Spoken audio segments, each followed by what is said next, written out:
আসসালামু আলাইকুম। পৃথিবীর আইন ইউটিউব চ্যানেলে আপনাদের স্বাগতম।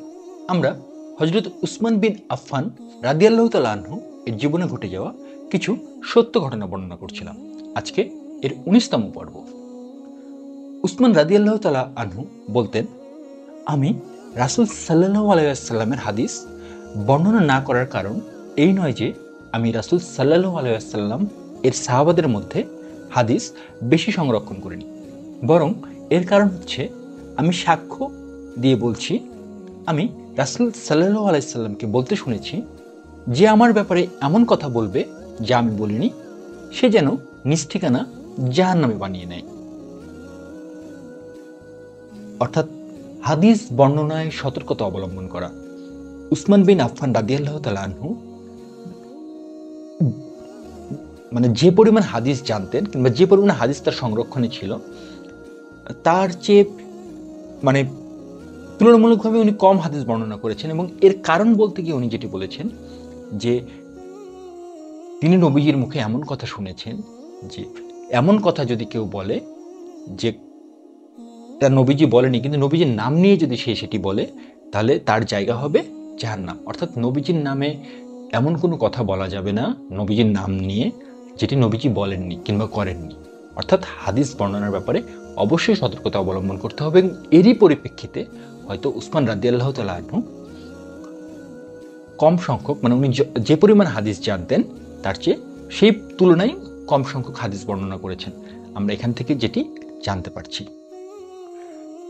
তৃতীয় খলিফা আমিরুল মুমিনিন উসমান রাদিয়াল্লাহু তাআলা আনহু এর যে মাসালায় সন্দেহ হতো বা যে কোনো সমস্যায় পড়তেন, সে ব্যাপারে যদি সঠিক সিদ্ধান্তে পৌঁছাতে না পারতেন, তখন তিনি সে সম্পর্কে অন্য সাহাবীদের কাছে জিজ্ঞাসা করতেন এবং সে অনুযায়ী লোকদেরকে নির্দেশ দিতেন। একবার হজের সফরে এক ব্যক্তি পাখির গোস্ত হাদিয়া স্বরূপ পেশ করল, যা স্বীকার করা হয়েছিল। যখন তিনি আহার করার জন্য বসলেন, তখন তার মনে সন্দেহ হলো যে ইহরাম অবস্থায় শিকার করা গোস্ত আহার করা জায়েজ কিনা। সে সফরে আলী রাদিয়াল্লাহু তাআলা আনহু ও তার সফর সঙ্গী ছিলেন। তখন তিনি আলী রাদিয়াল্লাহু তাআলা আনহু এর কাছে এ ব্যাপারে জিজ্ঞেস করলেন। আলী রাদিয়াল্লাহু তাআলা আনহু তা নাজায়েজ বললেন। উসমান রাদিয়াল্লাহু তাআলা আনহু তখন সে গোস্ত খাওয়া থেকে বিরত রইলেন। অর্থাৎ কোনো কাজ করতে গিয়ে যদি আপনার মনে কোনো সন্দেহের উদ্রেক হয় যে একটি করা আসলে ঠিক হবে কি হবে না, এখানে আমরা যেটা দেখতে পাচ্ছি সেটি হচ্ছে যে ইসলামিক একটা বিষয় আর কি, যে ইসলামে যেহেতু হালাল হারাম সম্পর্কে বলা হয়েছে, তো এখানে হজ এর সফরে থাকা অবস্থায়, মানে ইহরাম বাঁধা অবস্থায় শিকার করা, মানে এখানে যেটি বলা হচ্ছে যে উসমান রাদিয়াল্লাহু তাআলা আনহু হজের সফরে যখন ছিলেন, তখন এক ব্যক্তি তাকে পাখির গোস্ত হাদিয়া স্বরূপ পেশ করেছিল এবং ওই পাখিটি শিকার করা হয়েছিল। যখন তিনি আহার করতে বসলেন সেই পাখিটি, তখন তার মনে সন্দেহ হলো যে ইহরাম বাঁধা অবস্থায় শিকার করা গোস্ত আহার করা জায়েজ কিনা। অর্থাৎ ঘটনা এখানে যেটি হচ্ছে যে তিনি একটি বিষয়ে সন্দেহের ভিতরে পতিত হয়েছেন, তখন তিনি অন্যের পরামর্শ নিয়েছেন। অর্থাৎ আমরা এখান থেকে যে শিক্ষাটা নিতে পারি সেটি হলো যে পরামর্শ ও মতামত চাওয়া একটি ভালো অভ্যাস, কিংবা এটি আমাদের করা উচিত অথবা এটি করা যেতে পারে। কারণ উসমান রাদিয়াল্লাহু তাআলা আনহু তেমনটা করেছেন যখন তার একটি বিষয়ে সন্দেহ হয়েছে। ঠিক তখন একবার ওমর রাদিয়াল্লাহু তাআলা আনহু মদিনা থেকে মক্কায় আগমন করলেন। তখন কাবা গৃহে এক ব্যক্তি দাঁড়িয়েই ছিল। তিনি তার জন্য স্বীয় চাদর বিছিয়ে দিলেন। ঘটনাক্রমে একটি কবুতর এসে চাদরের উপর বসল। কবুতর চাদরের উপর মলত্যাগ করবে এ ভয়ে তিনি কবুতরকে তাড়িয়ে দিলেন। কবুতর উড়ে গিয়ে অন্য স্থানে বসল। সেখানে একটি বিষাক্ত সাপ বসা ছিল। সেটি কবুতরকে দংশন করল।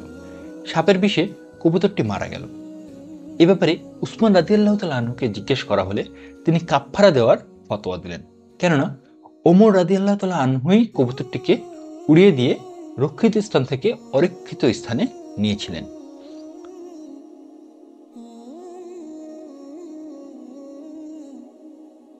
একটি কবুতর এর বিষয়ে এখানে আলোচনা করা হচ্ছে যে কাবা ঘরে এক ব্যক্তি দাঁড়িয়েছিল, সেই দাঁড়ানো ব্যক্তির জন্য ওমর রাদিয়াল্লাহু তাআলা আনহু নিজের চাদর বিছিয়ে দিয়েছেন। তো সেই বেছানো চাদরের উপর একটি কবুতর এসে বসেছে। তো সেই কবুতর হয়তো সেখানে মলত্যাগ করে ফেলবে, এই ভয়ে তিনি কবুতরকে তাড়িয়ে দিয়েছেন। অর্থাৎ তার উদ্দেশ্য কিন্তু এটা ছিল না, মানে তার উদ্দেশ্য কিন্তু খারাপ কিছু ছিল না, তিনি সতর্কতা অবলম্বন করেছিলেন যে সেই কবুতর হয়তো সেই চাদরটা নষ্ট করে দিতে পারে, সেই জন্য তিনি সেই কবুতরকে তাড়িয়ে দিয়েছেন। এখন সেই তাড়িয়ে দেওয়ার ফলে সেই কবুতর যখন অন্য স্থানে গিয়ে বসেছে, সেখানে একটি বিষাক্ত সাপ সেই কবুতরকে দংশন করেছে এবং সেই দংশনের ফলে কবুতরটি মারা গিয়েছে। এই হলো ঘটনা, যে একটি কবুতর চাদরের উপর বসেছিল, সেই কবুতর চাদরটি নষ্ট করে দিতে পারে, সেই ভয়ে কবুতরকে তাড়িয়ে দেওয়া হয়েছে। এর ফলে কবুতর অন্য যে জায়গায় গিয়ে বসেছে, সেই জায়গায় বসার ফলে একটি বিষাক্ত সাপের দংশনে সেই কবুতরটি মারা গিয়েছে। তো এর ব্যাপারে যখন উসমান রাদিয়াল্লাহু তাআলা আনহুকে জিজ্ঞেস করা হয়েছে, তখন তিনি কাফফারা দেওয়ার ফতোয়া দিয়েছেন এবং এর কারণ হিসেবে বলেছেন যে ওমর রাদিয়াল্লাহু তাআলা আনহুই কবুতরকে উড়িয়ে দিয়ে রক্ষিত স্থান থেকে অরক্ষিত স্থানে নিয়েছিলেন। মানে এখানে আমরা যেটি দেখতে পাচ্ছি যে একটা কবুতর, সেই কবুতরের জন্য কাফফারার ব্যবস্থা রয়েছে। এটি হয়তো যারা আরো ভালো জানেন তারা হয়তো আরো সুন্দর করে ব্যাখ্যা করতে পারতেন যে তারা কতটা, মানে আমি এখানে কি বলবো, আমি আসলে ভাষা খুঁজে পাচ্ছি না। আমি আশা করব যে আপনারা হয়তো বিষয়টি বুঝতে পারছেন। আমি আমার ভাষা দিয়ে হয়তো সঠিকভাবে এটা প্রকাশ করতে পারছি না যে একটি কবুতরের জন্যই তারা কতটা দয়াবান ছিলেন, মানে কতটা যত্নশীল ছিলেন একটি কবুতরের ব্যাপারে। আলহামদুলিল্লাহ। কুবাদ বিন আসাম উসমান রাদিয়াল্লাহু তাআলা আনহু এর কাছে এসে বসলেন। তখন উসমান রাদিয়াল্লাহু তাআলা আনহু তাকে বললেন, আপনি বড় নাকি রাসূল সাল্লাল্লাহু আলাইহি সাল্লাম বড়? তিনি বললেন, রাসূল সাল্লাল্লাহু আলাইহি সাল্লাম বড়, তবে আমি তার আগে জন্মগ্রহণ করেছি। আলহামদুলিল্লাহ। মানে যেমন প্রশ্ন ছিল দূরদর্শিতাপূর্ণ, উত্তরটাও কিন্তু দূরদর্শিতাপূর্ণ হয়েছে। চমৎকার। যে উসমান রাদিয়াল্লাহু তাআলা আনহুকে যখন জিজ্ঞাসা করা হয়েছে যে আপনি বড় নাকি রাসূল সাল্লাল্লাহু আলাইহি সাল্লাম বড়, তিনি কিন্তু বলেছেন রাসূল সাল্লাল্লাহু আলাইহি সাল্লাম বড়। তবে বয়সের দিক থেকে, অর্থাৎ জন্মগ্রহণের দিক থেকে উসমান রাদিয়াল্লাহু তাআলা আনহু তার আগে এই দুনিয়াতে এসেছেন। মানে এখানে আমরা রাসূল সাল্লাল্লাহু আলাইহি সাল্লামের সাথে শিষ্টাচারিতার যে বিষয়টি, সেটি কিন্তু স্পষ্টভাবে দেখতে পাচ্ছি। ওমর রাদিয়াল্লাহু তাআলা আনহু আবু সুফিয়ানের ছেলে উতবার কাছে লোক পাঠালেন, যিনি তাইফের গভর্নর ছিলেন। তিনি তাকে গভর্নরের পদ থেকে বরখাস্ত করে দিলেন। একদিন কোনো এক রাস্তায় উতবার সাথে ওমর রাদিয়াল্লাহু তাআলা আনহু এর দেখা হলে তিনি তার কাছে 30,000 দিরহাম পেলেন। তখন ওমর রাদিয়াল্লাহু তাআলা আনহু বললেন, এই সম্পদ তোমার কাছে কোথায় থেকে এসেছে? তিনি বললেন, আল্লাহর শপথ, এটা আপনারও না আর মিসকিনদেরও না, এটি আমার ক্রয় করা জমিনের ভেতরে পেয়েছি। তখন ওমর রাদিয়াল্লাহু তাআলা আনহু বললেন, আমাদের কর্মকর্তারা যদি কোনো সম্পদ পায় তাহলে তা বায়তুল মালে জমা হবে। একথা বলে তিনি তার থেকে সে সম্পদ নিয়ে বায়তুল মালে জমা করে দিলেন। এরপর দিনের পর দিন অতিবাহিত হতে লাগলো। এরই মধ্যে ওমর রাদিয়াল্লাহু তাআলা আনহু এর ইন্তেকালের পর খিলাফত উসমান রাদিয়াল্লাহু তাআলা আনহু এর হাতে ন্যস্ত হল। তখন উসমান রাদিয়াল্লাহু তাআলা আনহু উতবাকে বললেন, তোমার কি এই সম্পদের প্রয়োজন আছে? কেননা ওমর তোমার এই সম্পদ বায়তুল মালে জমা দেওয়ার কোনো কারণ আমি দেখছি না। উতবা বললেন, আল্লাহর শপথ, আমার তা প্রয়োজন আছে, তবুও আপনি তা আমাকে দেবেন না। কেননা যদি আপনি আগের খলিফার নির্দেশ পাল্টে দেন, তাহলে আপনার নির্দেশও আপনার পরবর্তীরা পাল্টে দিবে। এখানে চমৎকার একটি ঘটনা আমরা দেখতে পেলাম যে উসমান রাদিয়াল্লাহু তাআলা আনহু যখন খলিফা হয়েছেন, তার আগে ওমর রাদিয়াল্লাহু তাআলা আনহু যখন খলিফা ছিলেন, তখন আবু সুফিয়ানের ছেলে উতবার কাছে লোক পাঠিয়েছিলেন, যিনি তায়েফের গভর্নর ছিলেন। ওমর রাদিয়াল্লাহু তাআলা আনহু তাকে গভর্নরের পদ থেকে বরখাস্ত করে দিয়েছেন। এই অবস্থায় কোনো একদিন রাস্তায় দেখার মানে রাস্তা দিয়ে চলাফেরা করার সময় ওমর রাদিয়াল্লাহু তাআলা আনহু এর সাথে যখন উতবার দেখা হয়, তখন তার কাছে তিনি 30,000 দিরহাম পেয়েছেন। যখন 30,000 দিরহাম পেয়েছেন, তখন ওমর রাদিয়াল্লাহু তাআলা আনহু তাকে জিজ্ঞাসা করেছেন যে তুমি এটা কোথায় পেলে? তখন উতবা বলেছে যে আমি মানে খারাপ কোনোভাবে এটি আমি অর্জন করিনি, তার কথা যেটি ছিল আর কি, অথবা মিসকিনদের হকও সে মানে নিয়ে নেয়নি। তিনি যে জমি কিনেছিলেন সেই জমির ভিতরে এটি পেয়েছে।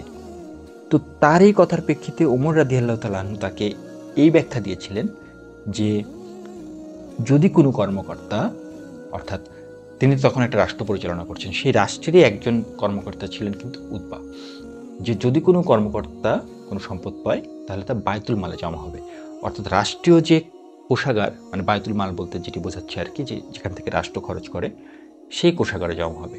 এই কথা বলে তিনি তার সেই 30,000 দিরহাম সেই বায়তুল মালে জমা করে দিয়েছেন।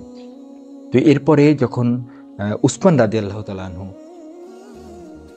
খলিফা হলেন, তখন তিনি আবার সেই উতবাকেই বলছেন যে তোমার এই টাকার প্রয়োজন আছে কিনা, যদি থাকে তাহলে তুমি এটা নিতে পারবে, কারণ ওমর রাদিয়াল্লাহু তাআলা আনহু তোমার কাছ থেকে যে সম্পদটা নিয়েছে এটি নেওয়ার কোনো কারণ তিনি খুঁজে পাচ্ছেন না। অর্থাৎ এখানে যদি গভীরভাবে একটু চিন্তা করে দেখা যায়, গভীরভাবে না, খুব সহজেই যদি আমরা দেখতে পাই যে একই বিষয়ে কিন্তু দুই ধরনের সিদ্ধান্ত আসতে পারে। এখানে বিষয় একটি, যে উতবা তার জমি থেকে টাকা পেয়েছেন, অর্থাৎ দিরহাম পেয়েছেন, মানে কিছু সম্পদ পেয়েছেন, যে বিষয়ে ওমর রাদিয়াল্লাহু তাআলা আনহু বলেছেন যে সেটি বায়তুল মালে জমা দিয়ে দিতে হবে, এবং সেই একই বিষয়ে উসমান রাদিয়াল্লাহু তাআলা আনহু কিন্তু বলছেন যে সেটি বায়তুল মালে জমা দেবার মতো কোনো কারণ তিনি খুঁজে পাচ্ছেন না। কিন্তু দেখুন যে উতবা, যিনি আবু সুফিয়ানের ছেলে ছিলেন, তিনি কতটা সুন্দর একটা উত্তর এখানে দিয়েছেন যে হ্যাঁ, তার সেই সম্পদ প্রয়োজন আছে, এবং সে কিন্তু আল্লাহর কসম খেয়ে বলেছেন যে তার সেই সম্পদ প্রয়োজন আছে। তারপরেও তিনি সেই সম্পদ খলিফা উসমান বিন আফফান রাদিয়াল্লাহু তাআলা আনহুর কাছ থেকে নিচ্ছেন না। কেন নিচ্ছেন না?